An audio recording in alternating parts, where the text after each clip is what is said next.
What's up, heathens? How y'all doing? I'm the Godless engineer, and I critically analyze apologist claims to give you the best arguments and information so that you can stand up and use your voice. Today is going to be a clip from one of my TikTok live discussions. So if you want to get in on more of these kinds of discussions that are happening, I suggest you go down below and follow both of my accounts over there on TikTok. Today, we're going to be talking to a person named Chef. Chef wants to talk about child marriage as well as the cultural norms that seem to rule Israelite society at the time. We also get a little bit into divine command theory and justifications for violence in the Bible. And then finally, we're going to wrap it up again with some child sacrifice as well as God's expectations for child sacrifice. So if you want to fuck around and find out how Chef justifies his horrible opinions about God, morality, and the Bible, then please stay tuned.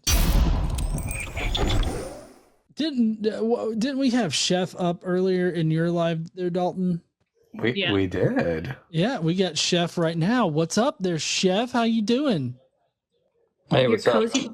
Yeah, we got Chef right now. What's up there, Chef? How you doing? Oh, hold on. Okay, maybe that worked. That fix it? I think so. I don't hear myself now. So, what's up? I am a little limited on time, so you may or may not be the last one that we talk to. But do you disagree with anything that's on the screen? I know you already passed all my stuff. So, yeah, just about all of it. Okay, you disagree with all of it. Do you want to pick one in particular to start with? You pick.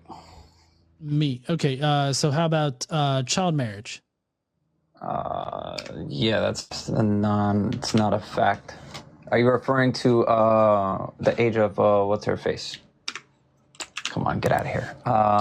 Who are you referring to specifically, and what passage? Every single woman in the Bible that's depicted as being married. So, like, there's Mary, if you want to go with the Newer Testament. The older portions of the Testament are like the Hebrew Bible, I would say, like Leah and Rachel when they were married to Jacob. They don't specifically mention age, but as far as like the culture at the time, ancient Near Eastern cultures regularly engaged in child marriages through like the purchasing of women using dowries and everything like that. So this is more of a cultural thing. Just at the time, the Israelites were not special in this respect, so they would have been engaging in child marriage regularly. But you could also, if that seems to be the case. But is there any inkling throughout Scripture that lends itself to God steering culture? God steering culture. I mean, all over the place. He steers the cultures of the Israelites, supposedly. How does he steer their culture? By giving For example, commandments. he's prohibiting idolatry, the wearing of tassels on the corners of the garments, prohibition of cutting of certain hair parts of the hair. I would say culture would include the commandment of festivals and holy days. So yeah, I mean, a huge chunk of Israeli culture is supposedly dictated. Those sound like spiritual customs. Those are cultural customs. They're cultural customs. So are we aware of the three different kinds of law that the Mosaic laws? That's a later thing. That's a later development. Yeah, the idea of there being civil, ceremonial, and judicial law, moral, civil, and ceremonial law is a post-biblical innovation. The ancient Israelites did not make this distinction amongst the many laws of the Torah. Where did they not make those distinctions?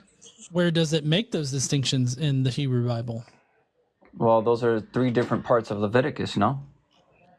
I don't. Sorry, go ahead, Dalton. I was just saying, like Godless says, you need to demonstrate that from the text. Where in the text does it say, and now we are going to be discussing the judicial laws, and now we're going to be discussing the moral laws? Many things would be considered like both moral and civil, for example, the way in which... Right. Yeah. Where would the unalivement of LGBTQ individuals fit in these laws? Is that moral law, judicial law, or ceremonial law? Sin was punishable through blood, right? I mean, but they specifically called out LGBTQ individuals, which my wife is a part of that group. So like God calls for, you know, her unalivement specifically.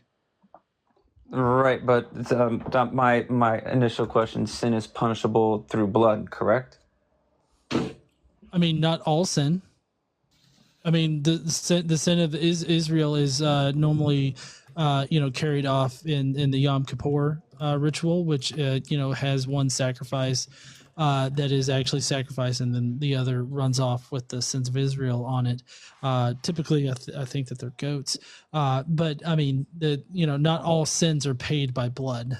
They were paid by sacrifice, right? Well, sacrifice of an animal, No. yeah. Right, and not always of an animal. Sometimes something like flour and grain and fruits could be offered instead. There's a distinction between flour, but it was the removal of something from the tribes, right? That was often represented as a removal of something, right? It was an offering. I don't it was an understand how offering this to the applies. god. Right. So if it was oftentimes punishable by blood, especially sexual immorality, that was their justification for it. And nowadays, I feel like the Bible has a different idea of what sexual immorality is than like we do now, because I would consider child marriage to be sexual immorality, but the God of the Bible definitely adheres to both child marriage and sexual slavery as being perfectly fine. So like what my consideration what I consider to be sexually immoral is quite different than what God says in the Bible. So, I mean, I don't know how you respond to that. When you say it's different, you have an example of this language thing. Yeah, sexual slavery. Yeah. Okay, so my first of all, every marriage in the Hebrew Bible as well as the Newer Testament is a form of sexual slavery because it's forced marriages. 2, if you want a more explicit version of it, it's Numbers 31, where they unalive an entire group of people and take the virgin girls for themselves to be married off to the Israelite men, which is a form, again, of forced marriages, which is sexual slavery. Okay, so you're talking about the Midians in Numbers 31, right? Yes. Okay, this is kind of in line with how the Amalekites were treated, which is something that people like to bring up as well. And then, because they unalive small children there too. Because the reason that and it's funny, this is a good one.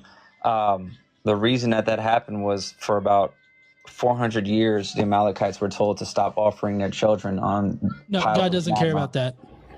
Judges 11, Jephthah's daughter shows that God has no qualms about accepting child sacrifice. The problem that God had was that they were offering sacrifices to a different God and not him.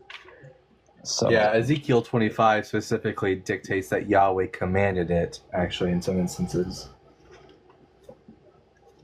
Ezekiel what? Ezekiel chapter 25, God specifically says, and if I pull up the passage... let me see. Is it 25? There's 4 prophecies in this one. Where's God command? 1 second. Ezekiel.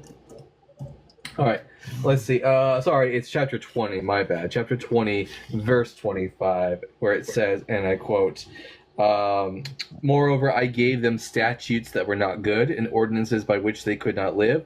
I defiled them through their very gifts, in their offering up of all their firstborn, in order that I might horrify them, so that they might know that I am the Lord." God specifically commanded the offering of child sacrifices in order to prove a point to the Israelites. It was called a Mulk sacrifice. I'm reading the whole thing. Same thing that you did in our live, please. So this is another example of the constant rebellion from the Israelites, and they entered into an agreement, with him, which is a covenant, right? The covenant was to not worship other gods. So breaking that covenant brought the punishment on them.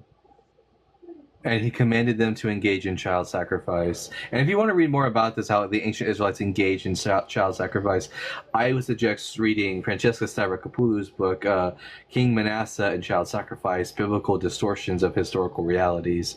She goes into great detail about how, yes, the ancient Israelites believed that Yahweh was A-okay with human sacrifice, and that's only at a later time that they did away with this concept in a, what we call it, Reformation. And what Reformation was that? The Reformation of Josiah. Yeah, and this is also as far as any sort of human studies go, absolutely a-okay. Infanticide or child sacrifice would have been accepted. The only thing that wasn't, that was taboo, which even the Bible engages in, is incest. And I can bring up references. Fathers, because they could not live. They sent my firstborn to pass through the fire, so I might take them, make them desolate. No, but I am yelling. So 2026, you're saying, what is that in reference to? The fire? The fire of Ezekiel chapter 25, that's chapter 20 verse 25. Yeah. That Yahweh commanded the Israelites to engage in the Mulk sacrifice in order to teach them to fear him, to be horrified by him. What what is that? What you said it's a Mulk sacrifice? What exactly is that? Yeah, later on in biblical scholarship, we sort of misinterpreted the Mulk sacrifice as a reference to a deity called Moloch. Which was, they believe that there was a god called Moloch that people offered sacrifices to, but in all reality, it's actually a reference to what's called a Mulk sacrifice, something that the Canaanites engaged in as well as the Israelites. Mulk sacrifices were given to gods like Baal, for example, also to Yahweh. It doesn't seem. This seems like a weird one. Where do you have the corroboration for this quote unquote Mulk sacrifice that occurred? Yeah, there are ancient Canaanite inscriptions that talk about it. Yeah, but I know that Canaanites talked about it, and that was one of the reasons he whipped their behind. But that was we're referring to the Israelites doing that. Here in Ezekiel 25, also Jephthah, as Godless has already pointed out, and also when we read the story of Abraham, Abraham doesn't even seem to question the idea that Yahweh would ask for a child sacrifice. It seems perfectly normal to him. Yeah, he was following the commandments of God. Mm-hmm. So were the Israelites in 1 Samuel 15, 1-3, when God told him to unalive children for him. So, I mean, that again is a form of child sacrifice. Amalek. So we're talking about the Amalekites, right? And 1 Samuel 15:3. Yeah. Okay. It was of the people at this time. It was ordered and then followed through with, and then it was ordered prior to this. You're fighting a relatively uphill battle to show that God didn't do this, given all these principles or all these patterns of behavior. Also, we're not just talking about men or women, not even just men and women. The passage in 1 Samuel 15 that Godless has brought up it says to unalive the men, the women, the children, and the infants. We're talking babies on the breast. Everyone. Absolutely everyone.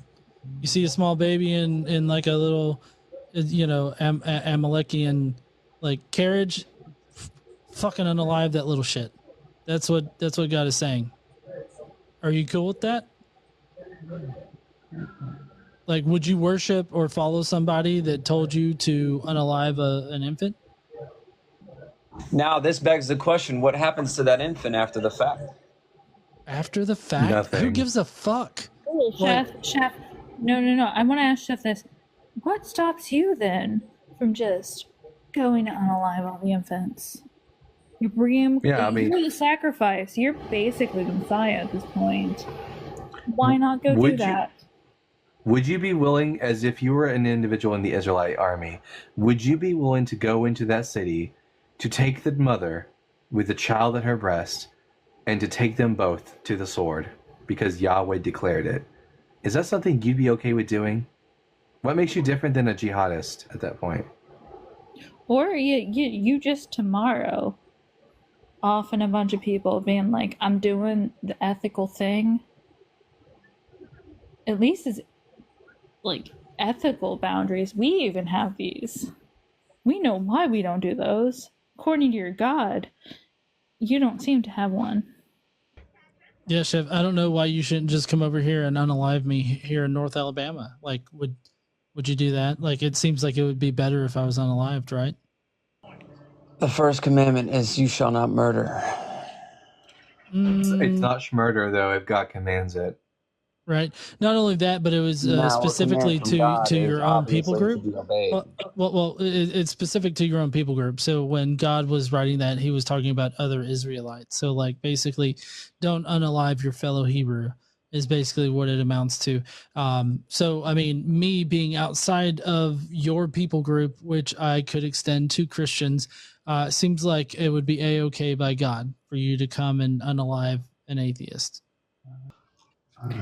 Not only this, you would have to grant virtually every exception if you got into a courtroom and we made the claim of God. You wouldn't be able to tell the difference. Thou shalt not kill. I don't see thou shalt not kill those who aren't Israelites. Cool. Samuel 15. It is. In Exodus 20:13, I don't see you shall not murder your brother. It is talking about Israelites, but even if you were talking about Israelites, now you have the issue of the courtroom too. Like, this is a double-edged sword that you just charged first into. It has two separate problems to it, Chef. Which path do you want to take? It says you shall not murder. So hold on, Chef. If that were the case, so this is in Exodus 20, right? This is Exodus 20. If God meant that, why would he then directly after this command them to go and unalive innocent people? He sent them prophets and messages for 400 years to stop doing what they're doing. No, he literally said, yo, go and unalive babies. Like, that's what he literally said, Chef. This isn't like 400 years of telling him to tell people to stop. No, Chef. It's literally God saying, hey, I want you to unalive these children and these babies. These would be innocent lives. These are individuals that have not done anything to the Israelites. They're completely innocent in this respect. He directly tells them, go unalive these fucks, right? That's what he says. If this whole commandment of thou shalt not unalive is to be taken seriously as like a general statement about unaliving people, why would God then go and tell them, hey, unalive these fucks? Like, that makes no sense. Did you listen to what I just said, though? No, I was talking because it's my live. So can you repeat what you said? I said it before you started talking. Sorry, remind me. What bullshit did you say? It's bullshit when I'm right. It's the fact that he sent them prophets and messengers for 400 years and told them to stop putting children on. And you say, okay, wait a minute. So let me get this straight. The prophets come and say, hey, stop unaliving those babies. And then because they don't, we're going to go in and unalive all your babies. But now there's no more Amalekites at all. Yeah. So yeah, that's a point that I make too there, Dalton. Like, what sense does that make? Hey, you fucks over there are unaliving kids. So you know what we're going to do? We're going to go in and unalive the kids. Y'all can't have all the fun unaliving the kids. I want to have fun unaliving the kids too. Like, what sense does that make, Chef? Also, God knows all this. Like, God's super duper smart. He should at least know how to like force a nation to adopt another nation. Like, at least have some like halfway restoration prophecy on these people. Like, why didn't he be like, okay, well, we're only gonna analyze some of them, and then we're gonna like let another nation 400 in. years? What was the 400 years? I don't know. He just unalived them all. Yeah, what was the 400 years? The 400 years is irrelevant. It is irrelevant. You're But saying you that. just asked. But you just said. Ashland just said that. Why are babies? Ashland just asked. Why are wasn't there babies? Diplomacy? What was the 400 years? What did I just say? But that wasn't diplomacy. God would have You known. think they were engaging diplomacy? So for 400 years, Everything out. it's for 400 years, you're sending them messages to tell them to stop worshiping a demon that forces them to commit child sacrifices. No. You're totally focusing wrong. No, chef. You're totally focusing on the wrong aspect of this. God didn't have a problem with the unalivement of children, burnt sacrifices or not. He didn't have a problem with that. He had a problem with worshiping Baal. How do you know what he had a problem with? Because that's what they focused on. He's the one that's like, unalive these people. All the other ones. Yeah, I'm the one that just breathes oxygen. What does that mean? It's like, well, how are you gonna compare like unaliving a small child to breathing oxygen? Okay. Like, what the fuck, dude? I'm mocking what she just said.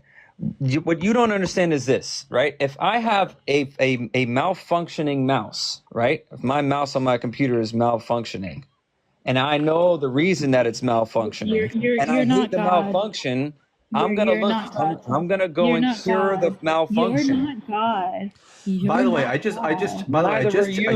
I just checked this. By the way, your face away from it and mock the explanation. That's your problem. I just checked this. By the way, the biblical text does not explicitly mention God sending prophets to the Amalekites before the events of 1 Samuel 15:3, where Saul is commanded like to destroy them. According to the narrative, the Amalekites were just condemned for their hostility toward Israel during the Exodus, particularly for attacking the Israelites when they were vulnerable. And if you want evidence of that, you can go read Exodus 17:8-16 and Deuteronomy 25:17-19. It didn't say anything about them unaliving babies as a result, and that's why God sent the Israelites into to mass G-side them. God just a dick. Yeah, these innocent children are being unalived because of the sins of their parents, which is weird because according to God in Ezekiel 18, children shall not be unalived for the sins of their fathers. Okay, Chef, I do need to go because I promised my son about an hour ago that I'd play some Dead by Daylight with him, and we cannot turn away from the promises we make to our children. So I definitely agree. I've promised my child, and I love my child, and I would never unalive my child, which is different from what God would expect of the Israelites. Well, you go be a good dad. I'm gonna go be a good dad too. Okay. Have a good night. All right. Thank you, Chef. Very weird. Oh, well, heathens, that was a wild ride of a discussion with Chef there, but I'd love to know what you guys thought about the topics that we discussed in this video. How do you feel about child marriage and how that factors into the cultural norms during biblical times? Do you think that's a good justification for child marriage being rampant in the Bible, or do you think that God should be better than that? And what do you think about divine command theory and God's justification for his violent actions in the Bible? And then finally, how do you feel about this child sacrifice as far as like God's expectation of it? Do you think that the Bible has God condoning child sacrifice as long as it's right under the right conditions? Let me know what you think down below in the comments. And while you're down there, why don't you smash that like button and subscribe if you like this kind of content. Don't forget to stand up and use your voice. Bye, heathens.